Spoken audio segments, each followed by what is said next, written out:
now. So first, thank you very much for doing this interview. The first question I want to ask is, you had a BA in German. You studied in Germany. Why going to journalism after this? Mainly for practical reasons. When I graduated, I had every intent of getting a PhD in German because I love the German language. That's why I went overseas. But then I came back and started applying to places to go to grad school, and I took a couple of journalism classes. Oh, wait a minute, let's start all over. I've forgotten why I did this. Start all over. I was going to give you too much information. Okay, ready? Yeah. Okay. Why did I go from German to journalism? I can tell you very simply. I was in Germany my junior year. Mm-hmm. It was the year that Martin Luther King and Robert Kennedy were assassinated, and the world went crazy. Yeah. And when Robert Kennedy was assassinated, the East German radio station managed to overpower the West. I was studying right on the border of East Germany. Uh-huh. You couldn't hear Western broadcasting. So Wow. suddenly I was at the mercy of communist broadcasting. So I hitchhiked with a girlfriend to an American Army base and listened to Armed Forces radio. And it woke me up to the importance of getting information. And when I came back to Berkeley, I decided to take a couple of journalism classes. I've always been a very good writer. And one thing led to another. I applied to graduate school for German, and I applied to graduate school for journalism because I really was conflicted. And frankly, I was accepted at both areas, but Berkeley gave me a full scholarship to go to grad school in journalism, and I thought, I love California. Why do I want to go to Wisconsin to study German? So I stayed in California, and my first class in graduate school, I met my professor, Andy Stern, an ABC producer. Absolutely fell head over heels in love with television. I loved it, and my course was set. Wow. So and then after you graduated from Berkeley, you started working in a local station. Why did you choose television of all the? Well, journalism? I was going to, and then later the dean at the department said they were quite jokingly. He said he was disappointed because he thought I was going to be a magazine writer. Because I am a pretty good writer. I don't mean to. Yeah. I am a good writer. But I fell in love with the visual images. And in fact, my first job was in radio during college. Yep. And I saw a notice on the board that said they were looking for a boy to be the production assistant at KCBS, which is Going All News. And I thought, early women's lib. I thought, gee, I wonder if they let a girl do it. So I called up the news director, and he said, well, if you think you can work 8 hours, without all these breaks that were required to give women. And I thought, well, I think so. I was not offended. Anyway, long story short, I got that job and loved radio. But then TV was my passion. Gotcha. And I loved editing, and what I wanted to do was be a video editor. Mm-hmm. And so I applied at all the local stations in San Francisco. And again, I always tell students, take advantage of every back door. And I called the union, editing union, and I said I want to be an editor. And they set me up with Channel 5, who was looking for an editor to put the commercials together, just string together commercials. And I walk in the door, and this is one of those good luck things. The guy says, well, gee, Roxanne, you're a news person. Don't you want to work in the news department? And I said, well, yeah, but the job's here, and I want to do it, and, blah, blah. Well, he took me over to the news department, and the producer there, the head producer, said, gee, I'd love to have a gal as an editor. So I had to edit a news story for him. I was absolutely terrified. And what was that news story? Do you remember? I don't remember. Good question. It was something I had to record my own narration, and it was film back then, Oliver. So it was a hot press. Wow. You actually put glue and scrape the emulsion off. And in school we used tape, so I didn't know how to do that. So Andy, my teacher, called in a friend who was an editor, and the night before my interview, he taught me how to hot splice edit. So you can imagine how just the night before. So I show up, and I did the edit, and I got the job. And that went on. I could have happily had a career as a film editor, but it ran out. It was a summer relief job, and I was hired to be a producer, assistant producer. Yes. And at the same station. At the same station. Yeah. And then the girl that had been the assistant producer had a little difficulty. She was dating 3 of the reporters in the station. Whoops. At the same time? At the same time. Okay. And the news director fired her. And so I got the job. And then 6 months later, I was a producer. Loved it. Loved producing, and that's what I stayed doing. Then, how come then you become the first field producer at NBC? Oh, okay. Here's another women's lib story. Yeah, for you. that's so why here I want. I am. I'm moving my way up through the system at KPIX. You start off doing the noon news, which is simple, and then you move to the 11 o'clock news, the 5 o'clock news, and finally the 6 o'clock, the main news. And I'm doing the 6 o'clock news a year and a half later. And a new general manager comes in, and he says to my news director, I don't want a broad producing my newscast. My news director, to his credit, called me in and told me that. And he says, now you can sue us, and I'll back you up, but you'll be blackballed. You'll never get a job in San Francisco again. He said, or I'll give you a crew and a reporter, and you go out and do some good reporting and get yourself a better job. What a great boss. So I went out with one of the reporters. We did a whole bunch of stories, and I started sending them around, and I sent them to – I wanted to work for CBS News because that was the affiliate. We were the affiliate of CBS, and I thought as I knew people at CBS that would happen, but they didn't have a job. But the guy told me about a job opening at NBC. So I sent the reel down. And the first story, I do remember this one, you asked, and the first story on the reel was a story about boating safety on the San Francisco Bay. I was looking for a piece that was very visual. And we ended up having a really good story. We were doing boating safety, and halfway through the boating safety story, we get called over by the Coast Guard to do some rescue, and it was a really good story. And the director down at NBC said it was like one of those horribly hot, smoggy days, and he opened up the video, and there was this gorgeous shot of the San Francisco Bay, and they loved my reel immediately. So I was hired as the field producer for NBC News. As a woman, was NBC a better place to work than your first station, or did you? It was just different. It was actually very stressful because I was the only woman, and a lot of the cameramen resented having to work for a woman, a girl, and so they did things like leave Playboy on my desk and harassed me and were rude to me, would go off on shoots and not tell me where they were. Like, we'd get up in the morning and I couldn't find my camera crew. They were testing me, and I was only 24. And I luckily have I guess I just was determined to succeed, and I decided the best way to deal with it was humor, not being nasty. So I would leave Playgirl on their desk. And gradually, when I didn't, quote, turn them in for doing really stupid things, I gradually got that respect. Sure. And I can't complain, but it was a hostile environment. For women in general, or did they just... For women. Okay.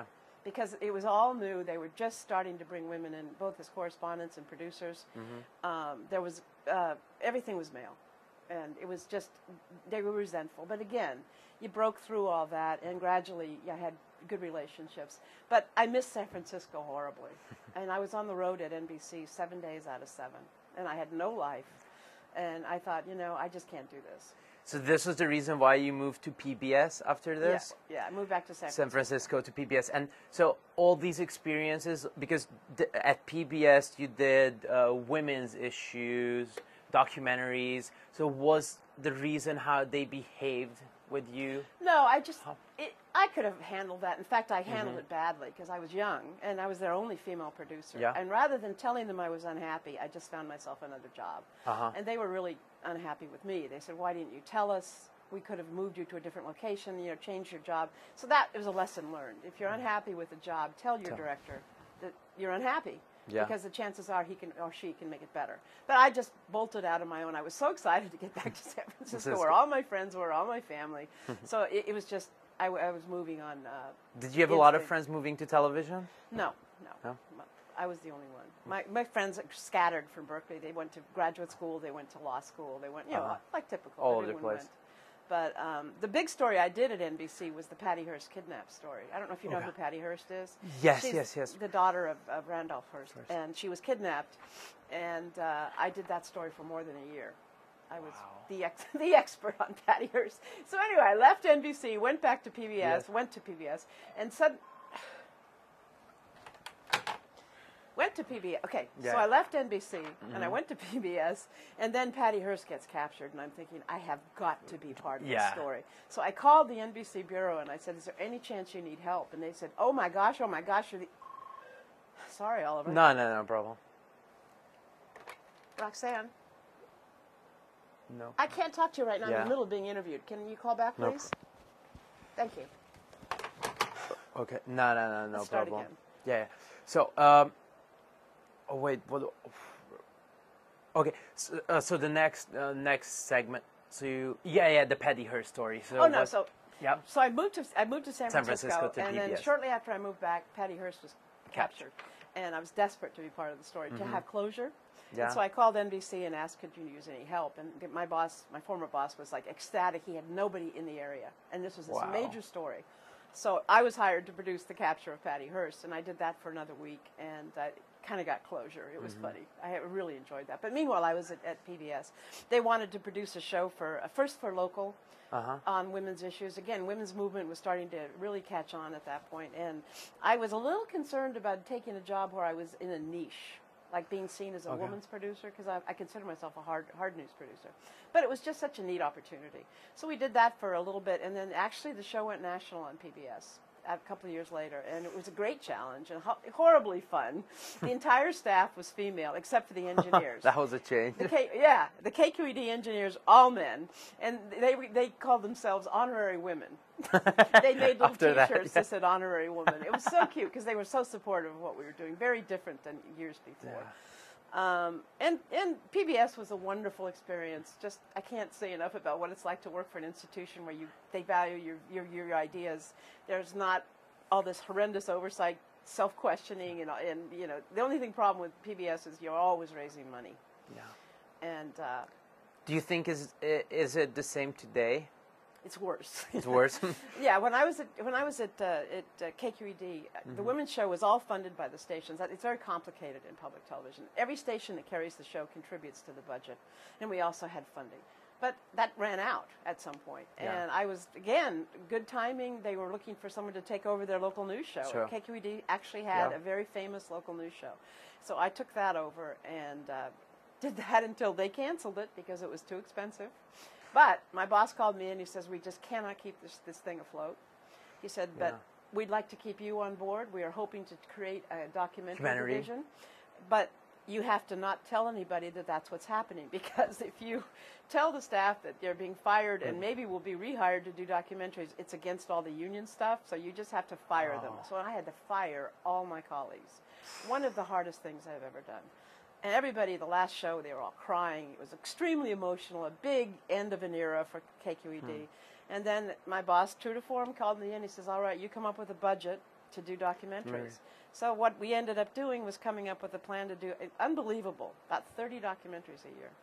Wow. And I hired freelancers, and I hired my former staff back. We gradually built back up and did all sorts of great stuff. 30 a year. It was amazing. You said you didn't have live before at NBC. How was it better here? Oh, much better. It was much better. I wasn't traveling. I get home at night. I was working very long hours, but it was just hugely fun. I worked with such talented people. I hired Phil Bronstein, who was working at the Jewish newspaper as a cub reporter. This is a long time ago, and I hired Phil to be a reporter. And of course, he later took over the San Francisco Chronicle Examiner. And I hired some wonderful people, and they all moved on. Steve Talbot, an incredibly talented reporter producer, who's now working for public television for Nightline, one of those shows. But he's done extremely well. You won so many awards for this Peabody Awards, for example. Which one was your favorite documentary? That's a good question. The Peabody Award was interesting because it was very investigative reporting. I didn't do it. I supervised it. But it was just a real challenge. It was the story about transporting nuclear weapons into San Francisco, and the Navy denied they were doing it, but we proved that they were. They tried to confiscate our video. It was really quite an event. My most fun award was the Dashiell Hammett Award, which is the Mystery Writers Award. We did a documentary on Dashiell Hammett. And the challenge of that was Dashiell Hammett, obviously the mystery writer, Maltese Falcon, etc., obviously was long dead. All of his property was owned by his lover, Lillian Hellman, who was very old at this point, who refused to give us rights to use any of the quotes for any of his works. She controlled everything. And I don't know what her problem was, but we tried to work with her. So we had to tell the story of Dashiell Hammett by using his minor works to show the genre that he wrote. It was very challenging. We had to have an artist visualize the works, and we lucked out that Francis Ford Coppola was making a film called Hammett at the same time. Just coincidental. And Coppola let us use video from his movie. And she didn't let use work. Well, we found an interview with Lillian Hellman done by Canadian Broadcasting, which we used. So we could use the covers of the books and say the famous Maltese Falcon, blah, blah, blah. But we couldn't quote from the Maltese Falcon. So we had to use, but we made it work, obviously. But what was the gift was Coppola giving us access to his video, because it interwove the Maltese Falcon, so we could kind of allude to it. And Coppola was just it was great fun for us to meet such a famous man. Yeah. Yeah, and he was, because I understand San Francisco is actually a pretty small town. And Coppola had just set up his sort of studios there. George Lucas was setting up studios there. And people, they loved, all those people, the filmmakers loved KQED. They loved public television. Yep. They were very committed to it. So they were very, very helpful. And we had a really good relationship with them, which was great fun. I mean, to bring in a little bit of Hollywood. Yeah. Not a little bit, a lot, especially at that point. And and after the documentaries, you moved to CBS. Why? Well, why I did was, that? again... Yeah, you said you always wanted to go to CBS. I always wanted to go to CBS, but I also tell students when you feel like you're repeating yourself and not Mm-hmm. being challenged, it's time to move on. And How many years did you work at PBS before this? 8. 8? Okay. And I realized I wasn't learning anything anymore. I had to teach myself, and I wanted to learn, and I still wanted that network experience. And I'd applied to CBS a few times, and it hadn't worked out for various reasons. And suddenly I get this call that they're looking for somebody, and I think, this is it. If I don't get it this time, I'm just going to settle into San Francisco, and that's it. I'm just going to get over this. And they flew me to San Francisco. I mean, to New York. New York. They flew me to New York. And as I showed up at the desk of the Evening News, Howard Stringer, who was the executive producer, who later took over Sony Pictures. Sony Pictures, yeah. Sony itself. Sony. So Howard's sitting there, and this is called intimidation, pleasant intimidation. My documentaries are all stacked up on the desk, the ones I've sent him. And he looks at me, and he's this incredibly smart, wonderful Welshman. Yeah. And he looks at me and says, Roxanne, I hated your last documentary. And I looked at him and I thought, I have just bought a condo in San Francisco. They love me at KQED. I was on my way to Europe to do an international film conference. And I thought, I don't need this. Whatever. So I smiled and I said, well, then, Mr. Stringer, why am I wasting your time? And I got up and had the guts to go to the door. And Howard jumped up and said, whoa, whoa, whoa, whoa, I was just teasing. And I came in and sat down and I said, well, I just don't want to waste your time. And he said, oh, no. Yeah. Then he started laughing. I guess he liked I had some chutzpah, so he was laughing. Anyway, and then he said, what kind of, he apparently had started seeing our work that we did with the nuclear weapons. We did a lot of stories on the Silicon Valley, which was booming, a lot of high-tech military-type stories. So he saw, it turned out what he was looking for was somebody to produce the Defense Department. But he didn't tell me that. So we're doing the interview. What kind of stories do you like? And I was, talking about it. He said, well, if you could produce anything, what would you want to produce? And I said, I'd like to do military. And he laughed. He said, okay, who told you that's what we're looking for? So anyway, so I leave the building, and I fly to Europe, and I'm at Lake Bellagio, one of the most gorgeous places in the world, at the Rockefeller Estate. And I get a call. I'm at dinner with these colleagues of international filmmakers, and the butler comes up. This is so classic. And he says, Miss Russell, you have a phone call in the butler's pantry. So I went to the butler's pantry, and it was Howard Stringer. And he offered me the job. I said, Howard, do you realize where I am? And he was laughing. Of course, I guess that made me different, And the rest is that. And so I went to New York, interviewed with Howard, got the job. And, a typical, I just bought my condo, and a month after, I'm totally broke, and I have to move to Washington, D.C. But I loved Washington and still love it. Right. And I loved my first 10, 15 years at CBS News. But then the love wore off. Yeah, that's what Oh, jeez. I never get phone calls. Let's just let it ring off. Wow, Howard Stringer. Howard Stringer, oh. He was my best boss. Really?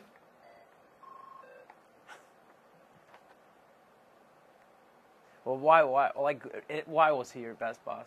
Well, I was lucky when I started at CBS. They were still in the glory days of having a lot of money. Mm-hmm. In fact, I kept a diary because I realized this was an important time in my life, and I went back later and read it and kind of chuckled because I wrote, it's so amazing. If I have a story, it doesn't matter where in the country it is, I can go to it. Mm-hmm.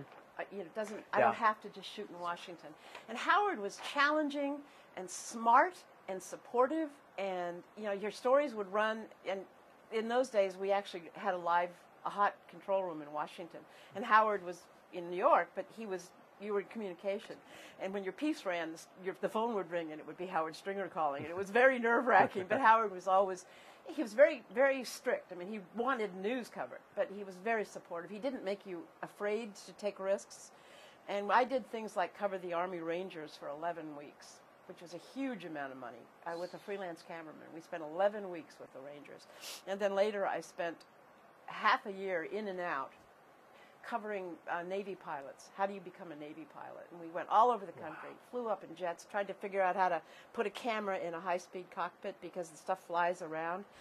And my cameraman, who I'd used on the Ranger series, was a licensed pilot, and luckily had a good stomach. Because when you're up in the jet shooting through the little camera and it's going like that, a lot of people lose their little lunches. But the Navy loved us. They had no restrictions on what we did. Same with the Rangers. No restrictions on what we did, which is, when I look at it, very risky of the Pentagon, because we saw some really brutal things. I mean, they said, like what? Hazing.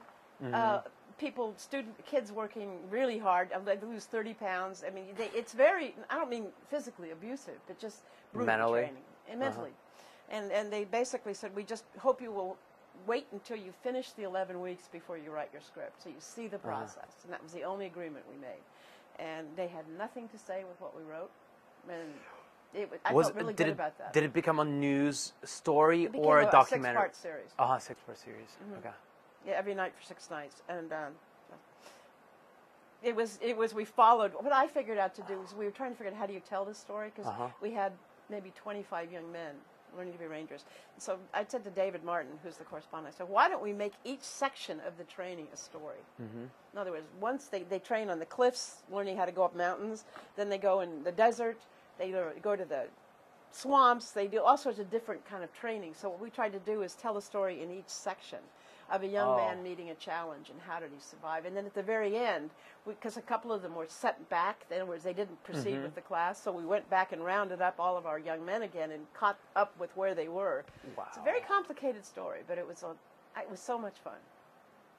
Wow. Paid off a lot of times when I covered the military, because I would run into these generals who would look at me, and obviously, the girl, and they'd say, what do you know about the military? And I'd say, let me tell you about what it takes to be a Ranger. And we'd talk for a little bit, and I'd pass their test. And was it better for you to work at CBS as a woman than before in NBC? Oh, sure. The whole world had changed by then. There were a lot of women producers, reporters. That wasn't even an issue anymore. Nothing. It was, not a problem at all. The world had changed. It'd been 10 years, so it's, hopefully it had changed. It was still. You were one of the groundbreakers. Well, yeah, I guess. I went from film to these big videotapes, the little videotapes, and now, of course, we're shooting on little SD cards. But I left CBS before we went high def there, but we were still shooting on videotape. But just what I love about the television is the collaborativeness of it, working with the teams, working with your correspondent in the field and the crews, and it's just everybody has something to say. And it's just, I like that. Nobody has the final word. You don't just say, this is my way or the highway. It's. But you always wanted to be the producer. Yeah. I always like getting it all together, putting it all together. Some of the stuff, being a producer, can be frustrating because sometimes at CBS, producers are off-air reporters. So you go out and do literally the whole story yourself, and you come back and then you write it and you give it to some reporter to narrate. And then somebody says to the reporter, oh, what a good story that was. Yeah. But you can't have an ego if you want to be a producer. You got to be willing to step back and behind. And I loved working with some really smart correspondents. Oh yeah, you did, like in CBS, you kind of produced every single show, from 60 Minutes to Evening News. Which one was your favorite? Well, I'm an evening news producer, I have to say. I spent a lot of years working with Bob Schieffer on the weekend news, and I absolutely adore Bob Schieffer. He's one of the best interviewers I've ever worked with. He's taught me so much. He knows so much, and he's such a smart reporter. What was the best thing he taught you? How to do an interview, how to listen, how to do an interview where you're not being nasty. You're trying to get hard information, but you can do it in a fair and pleasant way. And I just learned a lot from him. Plus, he's really smart. David Martin taught me a huge amount about hard reporting. He was my Pentagon correspondent for like 4 years. And he's one of the finest reporters I've ever met. He just gets it down. He has so many sources. And I didn't have much to do editorial when I was the Pentagon producer, because David was the reporter. And he did all the hard reporting. I helped him visualize all of his reporting. And that was the teamwork we did, which was fun. And that's how I got the 60 Minutes job, is we'd been out doing a story about the U.S. Army Tank Corps. And there was some questions about, did the equipment work? How was Army morale? What was going on with the U.S. Army? So we went out to the Mojave Desert for 7 days and covered a tank warfare game. It was 110 to 120 degrees, the most brutal conditions I've ever shot with. And the commander of the game was General Norman Schwarzkopf. And I met up with him, and he says, I'm going to do an interview with you, but after you've spent 7 days watching our people. And he says, you can do anything you want, anywhere you want, talk to anyone, anywhere, about anything. Gosh, open door. And we did. We would be in a helicopter, and we'd see a gun emplacement, and I'd say, put us down there. We want to talk to the young men there. We saw them working under very difficult conditions, and the morale was sky high. It was amazing what we learned. And then we did this interview with General Schwarzkopf. And I ended up fighting very, very hard and managed to get CBS to let him speak for 40 seconds. Because I asked him a question, or David asked him a question, is the American Army prepared to fight? You can't answer that in 6 seconds. And he gave us a brilliant answer. I don't remember exactly what he said. But anyway, after the story ran, General Schwarzkopf called me up and he says, hot damn, Roxanne. He says, 40 seconds. I've never been on. He was loud, and so he liked the story. We were critical, but we were not unfair. Years later, he's now a 5-star general in charge of the invasion of Iraq. Right. And suddenly 60 Minutes calls me up. And I've never worked for 60 Minutes. And they say, we'd like you and David to go produce a profile of General Schwarzkopf. And he's requested you. Personally. He said he wouldn't do it except with David and Roxanne. So, of course, I went. I was so frightened, Oliver. I'd never worked for 60 Minutes. This was Don Hewitt, these really powerful people, and they couldn't have been more supportive because we had literally 3 days to shoot, and I had to fly to London and in 24 hours turn around a 10-minute package. And wow. David and I had worked so well together. We were like a well-oiled machine, and we got it done. Now, they couldn't believe we could get the script done so fast, but David's a brilliant writer, and I had a brilliant editor in London. And it was just so incredible, just that experience, being there with the Army. And I was the only woman, let me tell you. When I went to Saudi Defense Headquarters, I was the only woman in the building. And they told me before going the Army, they said, oh, please wear loose clothing. Yeah. We have to be sensitive. And I said, okay, fine. So I got these XXX T-shirts, and it was ridiculous. But had a wonderful time. I mean, wonderful in the sense of wonderful. It was really interesting to be out there in a pre-war zone. They hadn't invaded yet. They were just getting ready. So it was before. It was right before the invasion. So Schwarzkopf let us, spend a few days with him, showing what he did. At one point, he went to a top secret air base, and I flew ahead with the crew, and then David flew with him on his plane. And as I arrived at the base to get the camera crew all there to get the general getting off the plane, the general in charge of the base calls me over and he says, you can't shoot anything here. I don't know who told you this is my base. And I'm thinking, there goes my 60 Minutes story. So the guy was so incredibly hostile, big. And then I noticed he had a Ranger's badge on his. And then I said, General, sit down a minute. Let me tell you about that badge. He looked at me. I said, are you a summer or are you a winter ranger? And he says, huh? How do you know that? So I told him about my experience, and he looks at me and says, all right, you can do whatever you want. So it's funny how things pay off in your world. They come around. You would never know. Yeah, never know. And it's a funny story. I love it because it's just the whole military culture. They don't want to open up if they don't feel like you know what they're doing. I understand that. So was this your most memorable story at CBS, or was it something else? It's hard to say. I mean, there were a whole bunch of stories that were memorable in different ways. Obviously, meeting Schwarzkopf in Arabia was a pretty big deal. Yeah. The Ranger story I tell a lot because it was such an investment, not only physically of my time. It was very difficult. Me and the crew had to literally do what the Rangers were doing. Go up. At one point, I was climbing up this cliff because I never let a cameraman go somewhere where I won't go. Yeah. It's not fair. Sit in the car in the warmth and say, you go out in the rain and shoot. I go out in the rain. So I'm climbing up this thing, and I got separated by a crevice from my crew. And the Army sergeant who was our main guy, looked at me, and I was terrified. I'm looking down this mountain, and I'm looking across this crevice, and I'm thinking, I'm in real trouble here, Charlie. And the sergeant says, Roxanne, do you trust me? And I said, yes, Sergeant. And he says, I'm going to count to 5, and you're going to jump across that crevice. 1, 2, and I jumped. And he caught me. And I guess you're alive. I'm alive. And he looked at me and he says, good job. But that's what you have to go on trust. I'm off the subject, but it was just, I learned so much on that story about myself, about the military, and about people. And it was just an extraordinary experience for me. In journalism, especially in the last 20 years, objective journalism and media bias is a really, really big question. Do you consider yourself an objective journalist? Oh, yes. No, that never crosses my mind that I'm not. I often tell my sister, who is one of those committed left-wing Democrats who has no patience for hearing views from the other side, and I say to her, you know, you really need to get in other people's shoes and walk around in them. You know, when you go out and do stories in television, you're going into somebody's location, into their room, their home, their office, wherever, and you open yourself up to their experience. And I think it helps you stay very balanced. You learn to see, at least see their point of view. Maybe I don't agree with it personally, but I learn to see it and maybe understand where they're coming from and then reflect that in my reporting. I'm just asking this because in a book called Media Bias, you're in that. Oh, that's a bad quote. That never happened. Never happened? No. We called the publisher and said that never happened. Wow, and how did they let the book go? It was already published. They didn't care. No, I took a lot of you-know-what for that, and I was really upset, and I called, in fact, one of my correspondents, Eric Engberg, who was in the room with me that day, when that conversation was quoted, said that didn't happen. So the reporter of the book got his information wrong. Somebody told him second or third hand who didn't like me. Who knows? I guess. Yeah. But I actually this is the Gary Bauer bias. Yeah. I actually got along very well with Gary Bauer. I traveled with him a lot. I mean, I did stories with him. I didn't personally agree with what he did, but we were collegial. And I was really very upset by that. I thought, the report, somebody should have fact-checked. Is when you do direct quotes from people, I would have hoped that they would have called and said, did you say this? And in fact, the day that I was supposed to have said it, it didn't even coordinate with the calendar. It was just completely wrong. So again, I just shrugged at some point. People who know me know that that's not me. Yeah.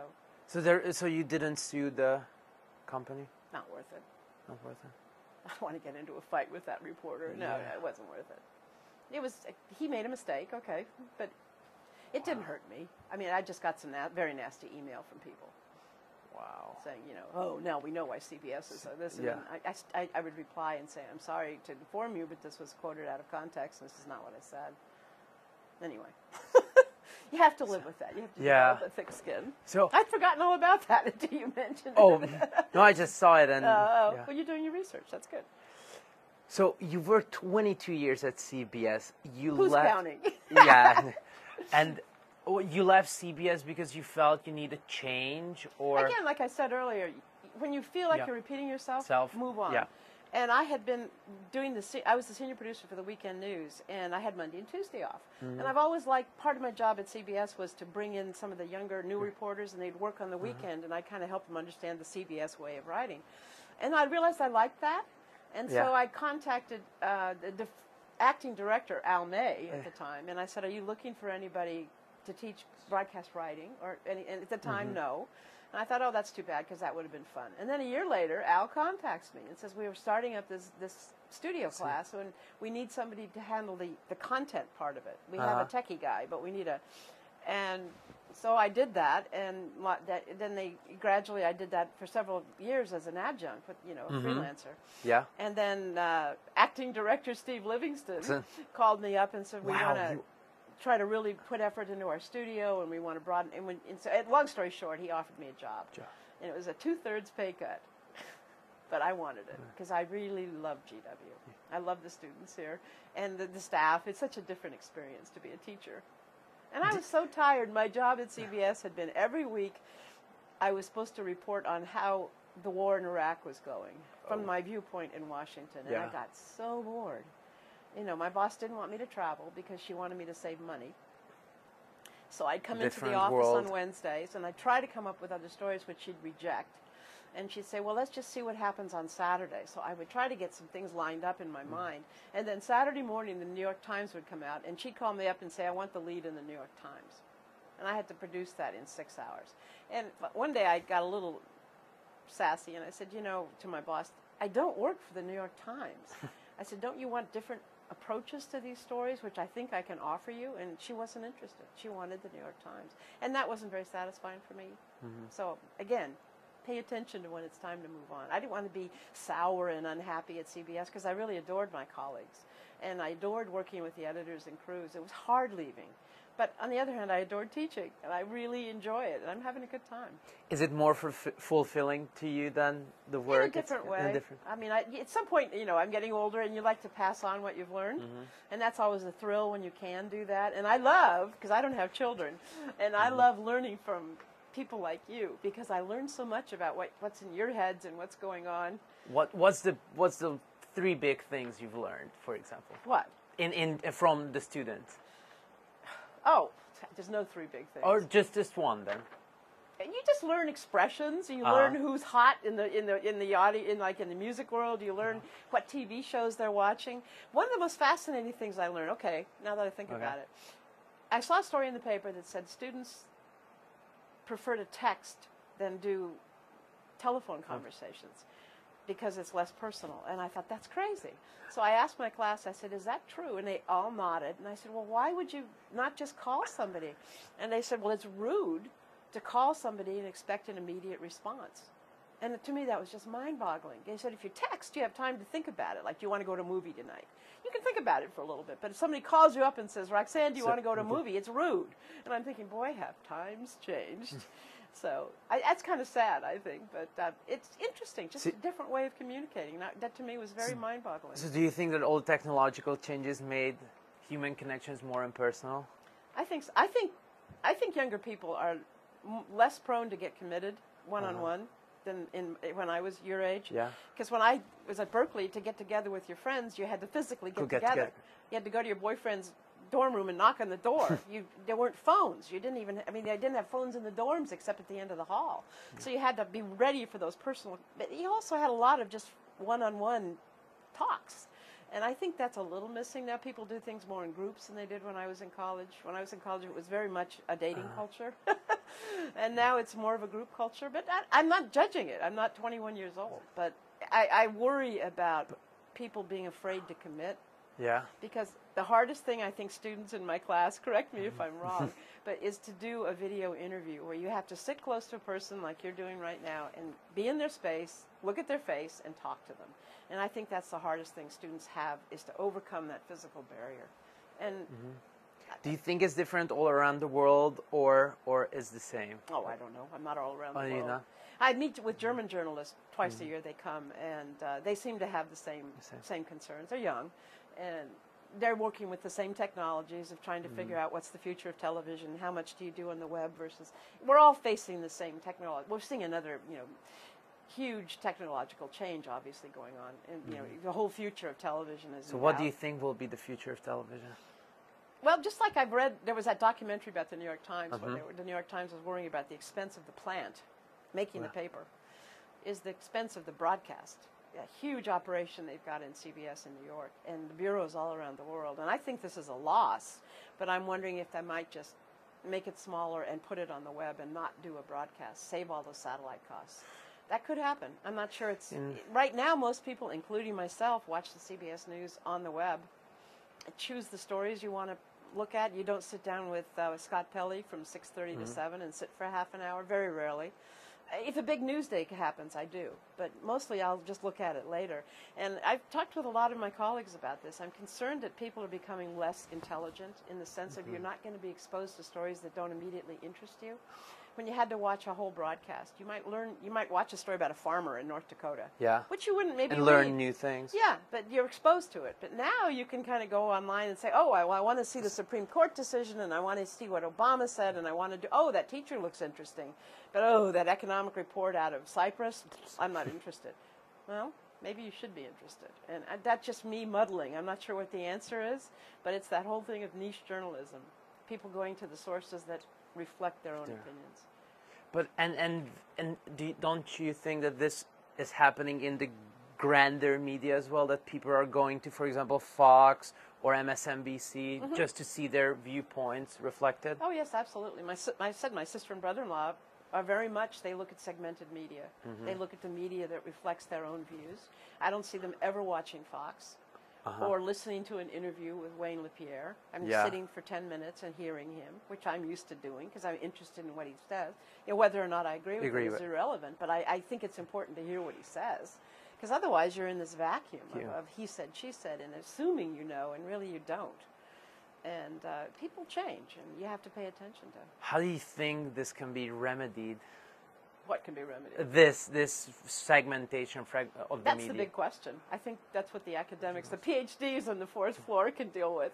I mean, I don't see it going away. I think the internet is just going to be more and more personal phones and people, getting their information on these small tablets. I think you don't have time to look at everything, but luckily you still have that, digging deeper, you have links.